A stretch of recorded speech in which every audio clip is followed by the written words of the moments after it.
பெரிய நாச்சியம்மனை பத்தி தான் பார்க்க போறோம். அதாவது பெரியாச்சியம்மன், பெரிய நாச்சியம்மன், பேச்சியம்மன் அப்படின்னு சொல்லலாம் அந்த தெய்வத்த 3 விதமா. பெண்களுக்கு மிகவும் பாதுகாப்பாகவும், குறிப்பாக கர்ப்பிணி பெண்களுக்கு பாதுகாப்பாகவும், குழந்தைகளை பாதுகாக்கின்ற தெய்வமாகவும் இந்த தெய்வம் இருக்கு. பார்க்கறதுக்கு மட்டும் தான் ரொம்ப கொடூரமா, பயமா இருக்குமே தவிர, ஆனா உண்மையிலேயே ரொம்பவும் சக்தி வாய்ந்த தெய்வம்னு சொல்லலாம். இந்தியாவில பல பேத்துக்கு இது குலதெய்வமா இருக்கு. அது இல்லாம சிங்கப்பூர், மலேசியா மக்கள் இந்த தெய்வத்த அதிகமாவே வணங்குவாங்க, அதிகமாவே கும்பிடுவாங்க.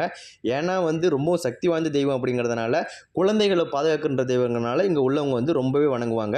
இந்த தெய்வத்துக்கு பார்த்தீங்கன்னா அடிக்கடி பூஜை பண்ணுவாங்க. ரொம்பவே அழகாக இருக்கும் அந்த பூஜையில் கலந்துக்கிறதுக்கு. குழந்தைகளை வச்சுமே அந்த குழந்தைகளுக்கு எந்த ஒரு சிக்கல் வரக்கூடாது, பாதுகாப்பு வரக்கூடாது அப்படின்னு சொல்லிட்டு பிறந்ததுக்கு அப்புறமே இந்த கோயில் முன்னாடி வச்சு தான் இங்கே ஓரளவு பேரே வைப்பாங்க.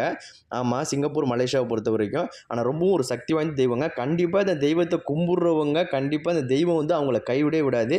பெண்கள் மட்டும் இல்லைங்க, ஆண்களுமே ரொம்பவே கும்பிடலாம். நானும் இந்த தெய்வத்து மேலே அதிக நம்பிக்கை வச்சு கும்பிட்டுக்கிட்டு இருக்கேங்க.